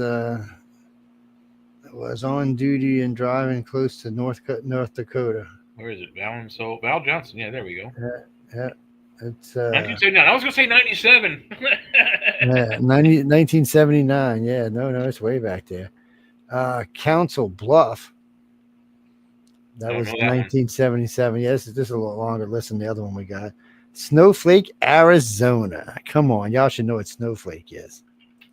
It's one of the most famous cases ever. Shit, they made a movie about it. Is that Travis Walton? Travis Walton. Fire in the sky. That's a UFO abduction and sighting case. But according to him, it was just a UFO thing. Well, I'm like, how can you say that? They picked you up and put you back. That's an abduction. He was gone for 5 days. The entire state was looking for him. I was like, he freaked out so bad that night when I told him, you didn't think they knew you were coming, dude? I'm like, come on. I said, they probably knew what you're coming and what you had for lunch. I said, and plus you're coming down the side of a mountain in the middle of the night, an old bouncing around in a pickup truck, yeah, lights up in the sky, noise everywhere. I said, dude, they knew you were coming without this. They probably knew he was the first person sitting in the passenger seat at the door. Oh, they were waiting for him. There were no doubt about that. They were definitely waiting for him. Nah, good baby. It's so. It's funny that Travis Walton, he doesn't like to talk about things like, oh, you probably were taking more than once, because there's no such thing as a one-time abductee. Usually, and I don't think there's any usually to it. I think you're either in the group or you're not in the group. I've never heard of anyone taking just one time. There's lots of cases that present themselves like Travis Walton, but when you get into the case itself, well, I mean, even Whitley Strieber, he recently was in an interview. I just saw. I mean, I don't know how old the interview was, but he said, quite frankly, he's like, when I wrote Communion, I thought it was a one-time that sole event, and then he's like, I come to find out it hasn't been, and that has been going on throughout his life, past, present, and future. Okay. And he's like, it is what it is. There's nothing I can do about it. Yeah, he got a little strange as he got older. He still is. Nice guy, but still he's gone a little. What's that, Kelly? I haven't interviewed I haven't interviewed Whitley in 20 years. I interviewed him when the movie was out, and then I interviewed him about something else later on. I actually used to talk with his wife. She was on one of my friends' lists. We used to just chit chat once in a while. And but I didn't have anything against Whitley. I just noticed that. How can I say this nicely? He got weird. It's more than that though. UFO guy got strange. He got strange. He got the Billy Meier syndrome. Oh yeah. I think he started missing the limelight. Yeah. Let's not forget in the beginning he had what? He had the Wolfen books out before he had the UFO book out, which were very successful books. Yeah. And there were movies made out of those. And then of course here comes along Communion. And bam. And Christopher Walken, and I thought it was horrible, to be honest with you. It wasn't the best movie I'd ever seen, but it was what it was. And then there are things in these movies they have to make because they don't understand, so they just put some weird scene there because they really just don't understand what happened to them or what the event was or how to put it on that event onto a camera and make it realistic. The director puts in his own little spin. Yes, well, we know with Travis Walton, the last half of the movie was all Hollywood, had nothing to do with Travis, and so him and I talked about it a couple of times. But it's like with Orson Scott Card and Ender's Game, he worst movie ever made. Really? He hates it. And Jeffrey, there's an interview I did with him not this year, last year. Was he last year before? It is available on this network. Just type in Arthur's Quill and Orson Scott Card. I'll just type in Orson Scott Card and it'll come up. Actually, him and I have got to know each other pretty well over the last 3 years. He's an interesting character, to say the least. But he has no problem speaking his mind. And I told him when he said something to me, I said, "Oh, that's probably aliens." He said, "Yeah, they're all over Utah." He's not wrong. No, he's probably not wrong either. They probably are all over Utah. Well, guys, Utah's right there down the road, about an hour away from Area 51. So, Carly Reinhardt, really? Is that the name we're going to use? What do you got for us? Oh no, we still got other cases we're going through. We got a lot of them actually. We were only going to do like 20, but I got on a stupid wiki list, which is different than the list Jay and I were usually using. Yeah, the one I have has some of the same ones, but not as many. Yeah, we're just going backwards through. We're traveling backwards in time, is what we're doing. And what year? We're in the 80s still? Or are we back? No, we're in the 70s. We're in the 70s. We're in. Let's see.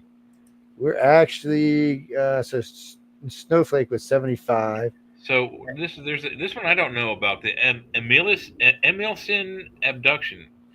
Abduction was supposedly an alien abduction of farmer Jan Wolski in May. Oh, I did remember that. I do remember hearing that vaguely for some reason. I haven't really heard that much about it, or I have, and I've just forgotten. I hate to say that, but it's a Polish story. So in 1978, Poland, in Emilson, Poland, is the site where the abduction took place. I'm not familiar with that. Yeah, we'll spank your little butt. Not you, sorry, Jay. Yeah, one of them came in and gave, one of mine came in and gave my floor an extra sweet kind of look. Let's see, North Bergen, New Jersey, Stonehenge incident. Stonehenge. Okay, let's see, North Hudson Park near Stonehenge apartment building. Oh man, Village Voice. We are the aliens. Get out. This is our village. Get out. Get out. Let's see. North Hudson Park UFO sighting occurred January 12th, 1975. George O'Brisky. While driving, he heard a static over his radio and saw a North Hudson Park and dark spacecraft with brightly lit windows hovering around 10 small hooded individuals. Now, when they have windows, that sort of tends to tell me that it's not alien. It's more ours. What year was that? Unless it's 75. It's one of ours. It's got windows on it. More than likely, if it is, it's well, Johnny, usually deep spacecraft on it. Maybe it's it could be a great tourist craft as far as I know. Maybe, yeah. But I mean, but the way I understand it, the sport model that Bob Lazar rolled out, it has when it's off, it has a metallic appearance to it. Feels like metal, looks like metal, but when you're on the inside and on the outside, there are panels in like an arc all the way around the top half of the circle or saucer. And inside, if you have control of it, you can turn those panels clear, either all of them or one of them, and you can see through it both ways, or you can do it as a one way, so they can see out and you can't see in, and vice versa. You can see in, they can't see out. It's kind of like the contact lenses that were allegedly taken off of the alien autopsies' eyes that were not just contact lenses, but they were heads-up computer displays. So, alien craft doesn't necessarily always have windows because they can make the skin of their craft a window anywhere they want. You would think, or you would think well, maybe I'm pretty sure they can. Some kind of living thing almost. Biological. Who knows what they base their technology in? Right. Yeah. I mean, the sport craft that Bob Lazar talks about in his interviews with George, what's his name, George Knapp. He describes it as being able to, as having that capability, that capacity. It was a nuts and bolts machine, seemed to be made out of one piece of metal, but it was metal. It wasn't a biologically grown spacecraft being like what the Greys use. If they have nanobots, that's something, they got robots on that level. They can recreate whatever. It can fix itself. And I mean, the sky's the limit if you have nanobots. The ship is autonomous in that way that it repairs itself. But I mean, it's possible. I mean, you can't deny the idea or the ability of it. I mean, nanobots work at a molecular level. They right, yeah, that's what I'm saying. We don't know. They could have that. They can make lead into gold. Apparently, I mean, that's the theory. Water into wine, that type of thing. Nanobots work with what they got to work with. Imagine a technology that could, if you lost your arm, it could grow you a new arm. You know what I mean? You're making a perfectly valid point. Joe and I are at odds with the whole UFO incident in 1947 in Roswell. Joe is of the opinion, and I agree with him, that their technology should be of the fact that their ships aren't that easily damaged, but I still think they can be damaged. So something went down. Sorry, guy. Wow fight. Sorry, there. Somebody went to go kill somebody. The crash. Something crashed and left debris in 3 places in and around Roswell, New Mexico. 3 crash sites. Well, actually, 3 crash sites and 1 debris field. So 4 places where debris was left. But allegedly, the craft that Bob Lazar saw was the craft that crashed in Roswell. It was found stuck in the arroyo, and he said it appeared to have had no damage on it. So if it crashed and bounced off the ground and left debris, maybe it did, like Mike said, with the nanotechnology, repaired itself. Pod. The Greys knew their ass was in trouble because they found the Greys there. The Greys were at McBrazel's ranch. It was also, literally, when the ship was found, it had a gash in it with an alien half dead trying to get out of it, and 2 aliens sitting on the ground. The kids who actually found the craft, and the Cub Scouts and the father describe it like this. I'll give it to you word for word. They walked off on this craft. It was embedded in the side of a mountain, just into the rock, straight in. There was a door that was open on the very top of it. It's a hatch that was open. Everything else was intact. There was no debris, no leaking, no smoking, no nothing. There were 4 bodies on the ground and 1 body hanging out of the craft. But they described them as human looking, not as gray looking. They said they were, but you could tell that they had been exposed to some type of radiation or something because the bodies were almost glowing, almost melting is how they actually described it. He said he remembered shielding the kids from it because they almost looked like they were melting in place. Right. But any ship that's going to cross it, any through wormholes or faster than light travel, will have to be able to take an impact of a micrometeorite without being destroyed. And there's no difference between that and to slamming in to a side of a mountain. It should not do any damage outside. Now, let me explain what I'm saying. Inside, on the inside, it's probably going to do well. Even if it did, it's still the original craft will still be designed. That I can guarantee it'll be made one piece. Yeah. At a one piece, it'll seemingly like one piece, which is exactly like the sport. Yes, model. well, or actually where the pieces actually melt together and become one piece. But regardless, it'll be one piece when it's done. There'll be no connection points, no rivets, no nothing for it to break apart from. But when people always mistake me when I say this, I don't think the outside will take any damage. I think really and truly a big enough craft would just fly right through our planet and destroy it. I think inside once the inertial dampeners go, everything inside will become, well, goo. Yeah, pretty much. So I think that's one of the reasons the Grays don't have that kind of technology, that if they do slam into something, it's not going to happen that way. For them, it's going to be a whole different kind of goo. But, but I don't, because when Dee got the information about the aliens found at Roswell from the nurse, they were pretty much under the influence that it was some type of escape pod.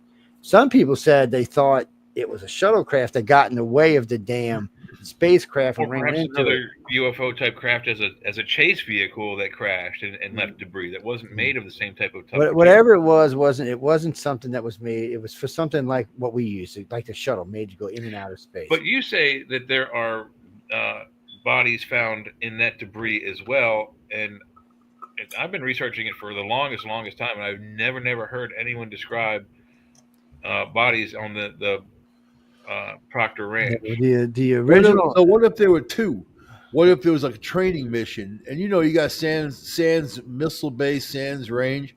I mean, practically the whole state of New Mexico. Allegedly, there are 3 craft recovered at this incident, according to Stanton Friedman. I heard that the bodies got shuffled off to back east, like Ohio or something. To Wright Pat, yeah, it's now Wright Patterson, yeah. Allegedly that. But what happened was that the UFO flap was over the 3 bases: Alamogordo, White Sands, and Sandia Laboratories. And the reason why was because we were working with nuclear devices there and a new type of targeting radar. As a private investigator, I can tell you this, man.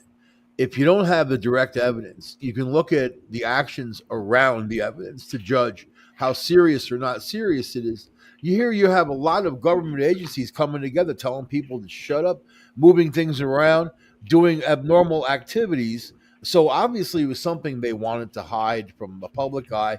They didn't want anybody to know about it. Whatever happened, they didn't want anyone to know a thing about what happened. Well, in the beginning, they did. To great limits to cover that up. So it must have been pretty big and devastating at that time for that to happen. When the original report came out, the military reported it as a downed UFO. That's how they reported it. Mm-hmm. And then later on, they tried to say it was a weather balloon. And when I'm talking later on, we're talking a good bit later on. It wasn't like they just changed their mind overnight. It took a while before they decided to say, because it was getting too much attention. But yet the local people, the medical people, all testified about the alien, seeing alien bodies and that type. Well, Bryn Dennis, the local crematory grave guy, cemetery dude, he owned a cemetery. They called him in desperate need, the Roswell Air Force Base, of at least 6 baby or child-sized coffins. And he said he didn't have any on hand, but he could get them in a day or two. And then he went out to the base thinking, there must have been some sort of horrible crash.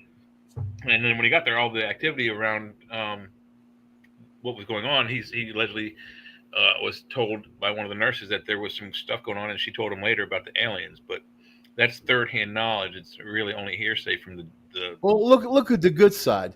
You took a crappy town in New Mexico and made it famous, and now they have like a whole bunch of money flowing in there. It's not like anybody's gonna find or see anything. You know what I mean? Because whatever happened there, it happened there, and that's it. Nothing happens. Well, the problem is no one knows. Even on Mac Brazel's ranch, no one knows exactly where. There have been people going out there for 4 or 5 decades and have never found anything. This is my theory. A UFO crashed, and Joe Montaldo came out and then said, "I am here to the Earth to destroy you." And then here we are. So what have you done today to destroy the Earth, Joe? No, I mean Joe's absolutely right. After the incident, Mac Brazel never, ever spoke about it again. Yeah. He walked away from the police station and the military base with a brand new loaded Ford pickup truck. He was, once they decided that it wasn't going to be made public, whatever reason they decided it wasn't going to be made public, it wasn't going to be made public. And then a lot of people still swear that those were crash dummies inside that thing that got crashed. Crash dummies that landed in 1958, impossible. 10 years. Crash dummies that look like aliens, which is why would you want? No, they don't even look like aliens. They look like humans that have been burnt because they got fire. They got burnt from the fire from the jetpacks on the ejection seats. Or was it people reversing what Joe's theory was? I remember what you said a long time ago is what they got from the Nazis, that they recovered, a UFO and then reverse engineered it and then didn't know what they were doing and then bang. Because I've heard other reports about a similar type of ship that even a sheriff's deputy corroborated. He was taking a leak and he said this ship showed up out of nowhere. It was glowing blue. 2 people got out, collected some samples like rocks off the ground, got back in and took off.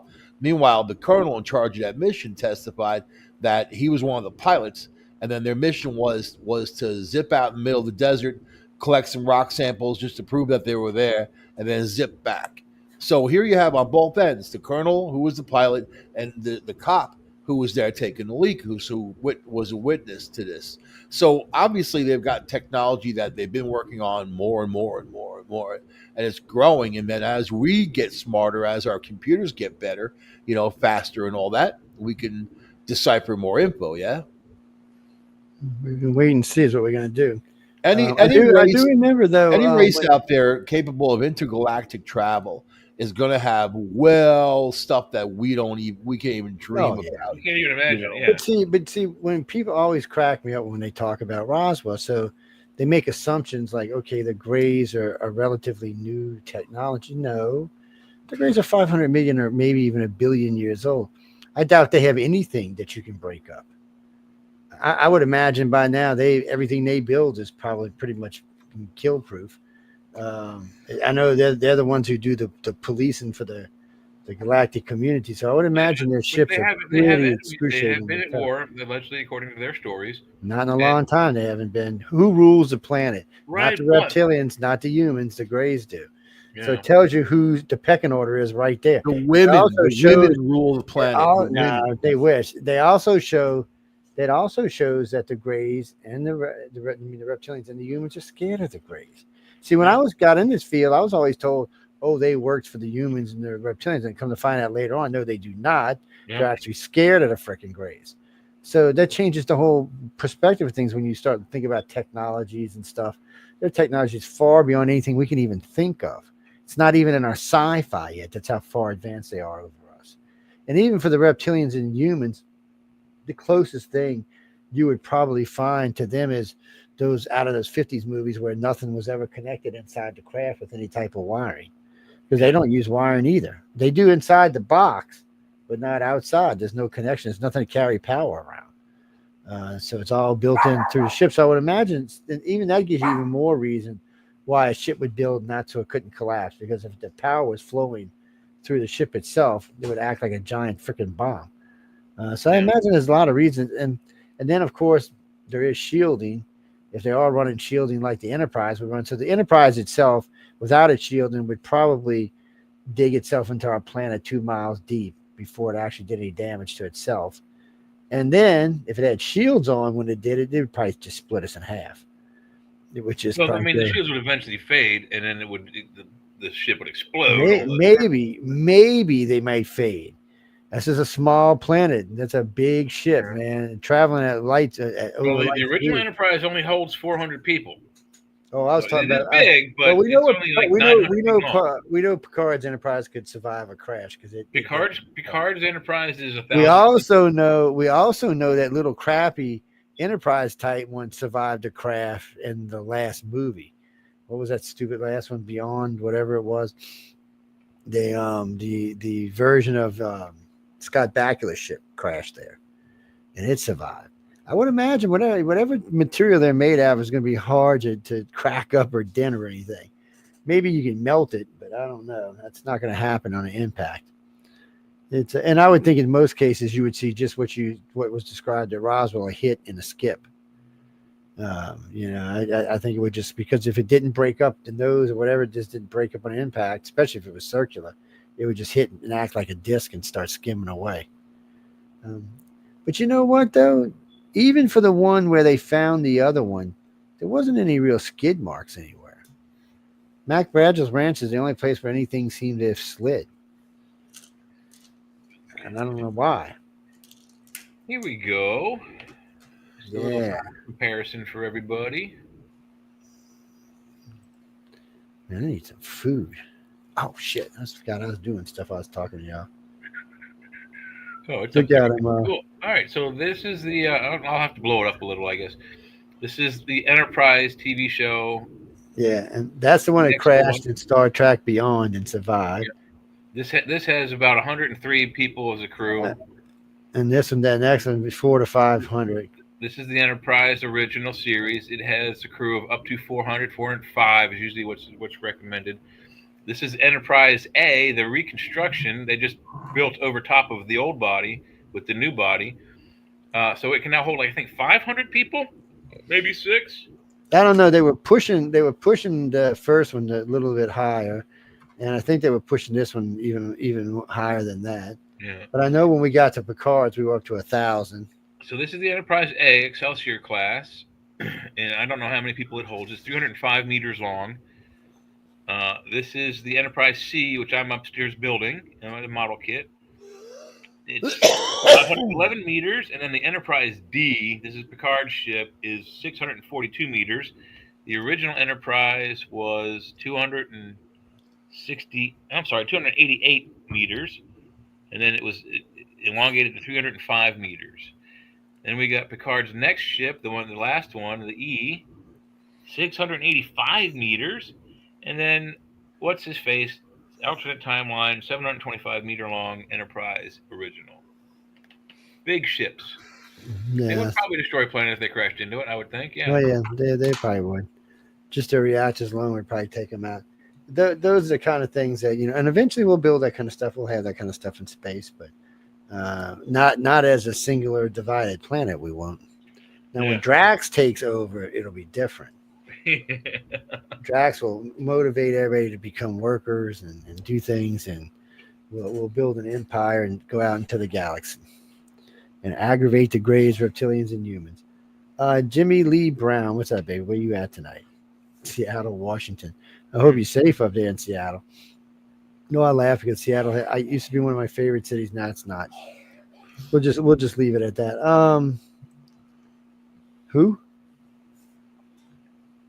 Oh, you're talking about no. So in Star Trek Beyond, I forgot the captain's name that crashed. He had an Enterprise class craft, original series. I mean, not original series. Scott Bakula series. The series Enterprise. I don't remember what his class was called. NXX. NX. It's experimental craft. NX. So that was what's his face, and then the next one's coming out where this guy got one of them. He crashed it on some world out there in the Briar Patch of all places, which we find out about in another Star Trek movie. Deep Space Nine. No. Well, we hear about it there too, but we find out about it in Insurrection. And was it Insurrection? Was that the name of the movie? So who is to say that structure, what NASA calls it, and other people out there in the universe that we can't reach, but we can see it, that mega structure, who's to say that that's not civilization after civilization building up, not planetary but space structures, Well, they think it's a Dyson sphere. That's what they think it is. They think a Dyson sphere is a sphere that they build around the sun, and the inside of the sphere itself is all land, and the sun is in the center of it, and it supplies the light and the heat and all the energy, and the inside's capable of holding it like a solar system or two worth of planets. So you have all that land space inside of there. But that's pretty massive to have something like that. It's pretty massive, and I imagine it's going to take. Now, if there's like a galactic federation out there, which is supposed to be, then I imagine it's not that big of a deal. But for one planet, for one society to build something like that, that's one awesome society. That's all I can say. I mean, it would have to take several generations to complete, unless they have technology that's. See, we don't think about replicated technology and robot installation. So with that kind of stuff, it could be done pretty quickly as well. As we go forward, more and more of our life is going to go to the robots. They're going to be building everything and putting everything together. And we're just going to be inventing it. And eventually, we're not even going to be doing that. Jimmy, there are materials in the universe that are well. Look at a diamond. So if you took a diamond and you put it on a point and you send it at light speed, it would pierce our planet from all the way through. Nothing would. The only thing that maybe if it hit the core might stop it because it might actually revert it back. But other than that, there's nothing else. There's no rocks or anything else, and that would stop it. We think the core is as a semi-solid metal. It would probably be elastic like a rubber ball and absorb a lot of energy. Maybe even push the projectile back out, causing more damage. I don't know. But if it don't go through the core and it goes on the sides, it's going to go all the way through the planet. And that's just a little stone we're talking about, that big, traveling at light speed. Right. Think about something 100 times that size traveling at 10 or 15 times the speed of light. Yeah, there's nothing left of Earth. Even if the ship disintegrates, there's still nothing left of Earth. The sheer force of it will just destroy us. It's it's going to be part of the new future. I mean, today we live in a future like that now, and at present, I mean, there's 7,000 or 8,000 nuclear weapons roaming around on our planet. They could easily bring chaos in the end of the world. So I said, it's no different if we have big ships in space that could fly and kill us. We're gonna build these technologies. It's just we can't right now. Right now, look at China. China's building this huge underground base, underwater base. It's massive. It's like twice the size of the SSI. I was just reading about that today. Yeah, it's massive. So, and they've also got a space station now in space that they're adding to. We're getting ready to take ours down. So they're all over the place. And America's doing its own thing. Europe's doing its own also, thing. they're building a dam that's so big, they're saying it's actually slowing the Earth's orbit. It did by 0.01 millisecond. Imagine that. Huh? It actually slowed. It's the largest dam in the world. I think 3 rivers come in right there. 10 trillion gallons of water. Well, didn't the Fukushima accident, didn't it push Japan 8 inches one direction or the other? I don't know. I do remember hearing it did. That's the thing with all of this stuff. It's we're coming to the point now where we're on a small planet, and it's time for us to take some of this planet stuff off world. It's one thing if we crack Mars in half. Nobody lives there right now. Right. Or crack Venus in half or something. That earthquake in Chile, they had to recalculate GPS because of that one. Well, what Joe's saying is exactly one of my arguments with some of these, climate changers. If you go and start messing with the climate, with Mother Nature, and you mess it up, you can kill everybody. Don't do it here. If you want to try to figure out climate change and make climate more, even around the whole planet, 70 degrees all the way around, do it on Venus. Venus is it's 200 degrees during the day and 150 degrees at night. That's Fahrenheit. We would all die in 150 degree weather. So it's right now. It's funny about Venus and Mars. If you could take the greenhouse gases from Venus and shift them to Mars, it would heat Mars up and thicken up the atmosphere. It would cool Venus off and also thin up the atmosphere. Both planets could become terraformed quite easily, but What about this, Joe? Okay, so Velikovsky proposes that Venus isn't from here because it rotates opposite the other planets. What if Venus did come through the inner solar system, passed so close to Mars, it scooped the atmosphere off of Mars and sucked it onto itself, leaving a lightning gash in the planet, destroying whatever life was there, finally settling into its orbit as Planet 2. Well, it's all possible. I mean, I'm sure Neptune and whatever's out there probably isn't from here. I'm not even sure if Pluto and Charon are from here. Shit, for that matter, they're talking about our solar system might not even be from the Milky Way galaxy. Yeah. So I mean, look at the placement. We're between 2 spiral arms, the Sagittarian and the Orion Milky Way arms. Yeah. Well, we're away from everybody else. We don't, where all the other stars are, people are 1 light year, half a light year, 500 million, miles away. They're close. The Milky Way is in the middle of eating the Sagittarius galaxy right now. Has been for a long, long time. But stars from that galaxy are being deposited into ours. Well, a lot of people think because we're in the middle of a bunch of red dwarfs that come from that galaxy that it's possible that we come from that galaxy. It's also one of the reasons the aliens could be wanting to visit us is because we're not from their galaxy. We're from a different galaxy, which since most races I doubt can travel in between galaxies, it's I imagine that's rare even for these advanced guys. Bet you the Greys could. So let me ask you this: did the events of the Bible, our creation myths, did these happen outside of the Milky Way in a different galaxy? It's possible. Well, think of it this way: the creation myths are there before the creation myths, meaning that the story of Adam and Eve you can find before the time of Christ. You can find it almost 3,000 years before that in several other religions.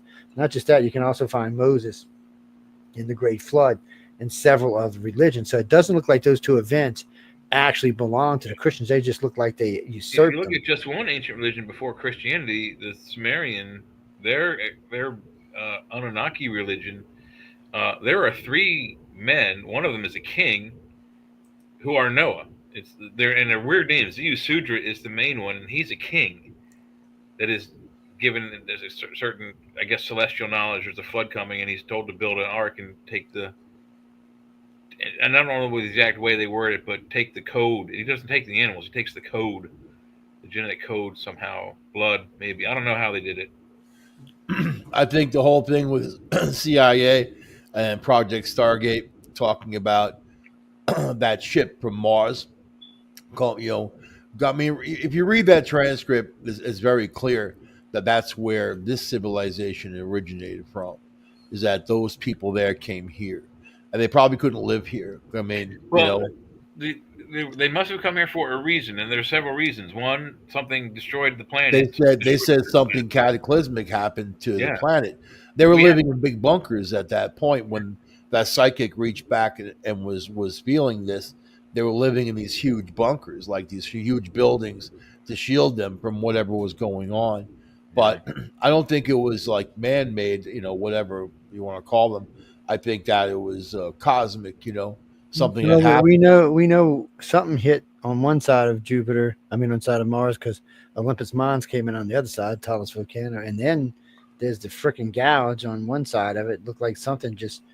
I mean, maybe it was water, but I didn't think there was that depth of water on Mars. It looks like electrical damage.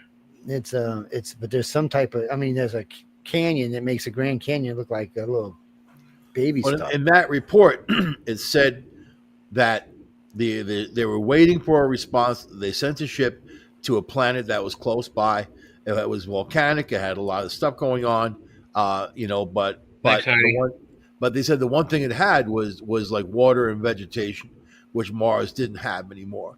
So they were looking to move to that planet and move on over, And I don't think they would move over. Obviously, they have underground facilities in Mars. I'm sure of it. That stuff we don't know about. Obviously, we're also not sure what caused the flood of the Bible and other religious myths. But so if Earth, one of the things that has been proposed is that the water that was once on Mars has been transferred to Earth. If that happened, I don't know how we could check it, but Velikovsky proposed that if there was a little bit of water on Earth or whatever, how much water Earth had, and then more water came from Mars and hit it, that could have been a cause for the flood. But this dude was like there was that face of Cydonia and then these three mountains that are close to it.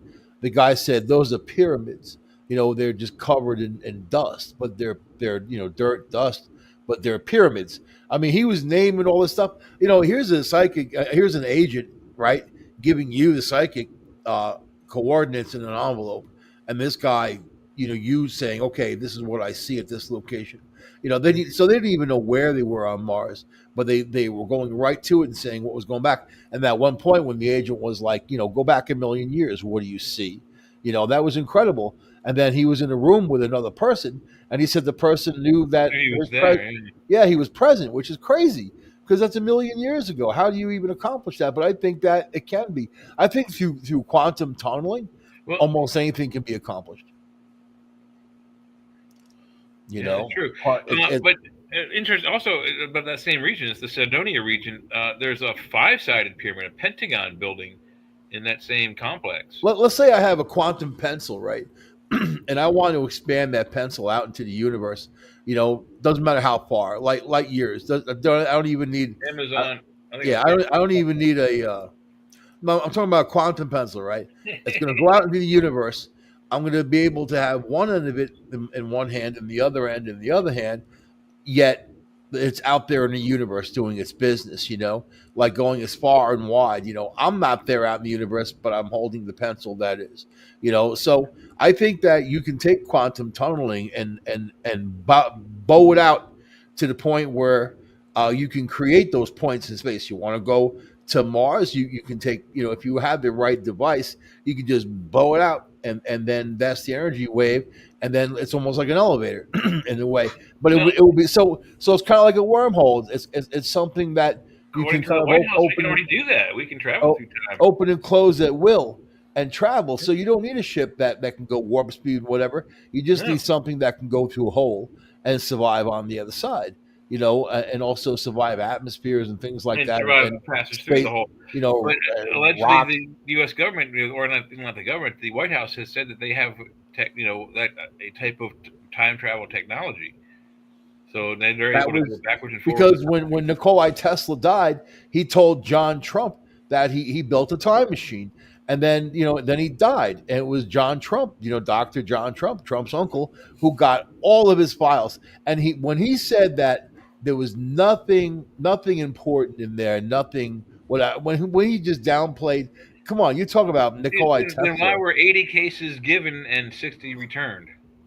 Right, Tesla with the death beam, Tesla with the time machine. There's no mathematical block to time travel, and Tesla was one of the most brilliant people. Even I don't know, man. He died a horrible death, a lonely, crappy death, living in a hotel in New York City. He invented tectonic weapons that something that can make earthquakes and whatever, or tidal waves. I mean, this dude. Who else does that? Name another creative scientist, right? I mean, even Einstein couldn't pull it together like that. Yeah. Well, guys and girls, on that note, we got to get out of here. We're already 4 minutes after. We've got to let the evil one come up next. The Outer Realm with Michel de Rochier should be coming on. I don't know if y'all have checked out the new show with the Navajo gentleman on it. I had the name in front of me a second ago. What did I do with it? Beneath the Hollow Moon. Oh, that's an interesting name. Anyway, y'all check it out. Yeah, y'all check it out. See what it is. I did. It's go take a listen. We're gonna get out of here now. Before we go, real quick, one of the things we'll be talking about on this Friday is Obama versus Trump. Obama said if Trump can run, he can run. So, and all I had to say with that is the reason Trump got elected last time was Obama. So I guess that's true, man. So what do you think? What do you think, man? That's going to be for Friday night. So y'all Trump versus Obama. I don't know. Yeah, y'all come listen. I don't think Trump's going to run, but y'all come listen on Friday night. It's no politics in here, but y'all come check us out. A couple of topics we'll be talking on. Besides that, some of the stuff that was said recently when it comes to peace and the Ukraine and things like that. So be sure to come check it out. I promise Mike and Jay will not curse. Yes, and Mike is not allowed music anymore. We got to crack down on music because we're now monetized on YouTube, so we got to be a little more careful. I don't ever curse or lie. Jay curses like a sailor. Yeah, be careful. My people have to tune into Michael Angry Live on Saturday, man. Yeah. This week. I'm taking live phone calls. I'm gonna put a number up. Sean cusses like a double sailor. It's you mean Laura Lee? She stops in. Laura Lee knows she's welcome anytime. We're looking for a female. We've got occasional females like Leo stop by sometimes. Laura Lee's starting to stop by. All the women on the network are welcome, but we're also looking for people outside the network. Stop on by. Be brave. Mike only bites if you ask him. I invite them and they're afraid to come on. They're like, Jay's getting married, so we ain't got to worry about that because he's got that damn baby. I'm talking about the people with the biggest mouths on Facebook. I invite you. You want to come on and say it? No, I can't do it. Yeah. I'll post something live on Facebook. Cowards. I'll post something live on Facebook, just me talking about something. I'll get all kind of, derogatory stuff. So I'm like, look, here's the address. Come see us on Friday or Saturday night. No holds barred. You can say whatever you want. Just be prepared. And That's all don't I ask. use too many F-bombs. Yeah, that's right. And unless your name is mine, you can't do that. Anyway, we got to go, guys and girls. Be sure to check out the Outer Realm coming up in about 4 minutes. She should be going live, so go check her out. She's got a good guest on tonight, and we have another new show starting. I'm not sure if it's going to be Monday or Saturday. We'll be discussing that after Michelle's show tonight. So anyway, on that note, stay tuned for the Outer Realm, and we will see y'all Friday. And I promise we will be angelic-like. Good night, everybody.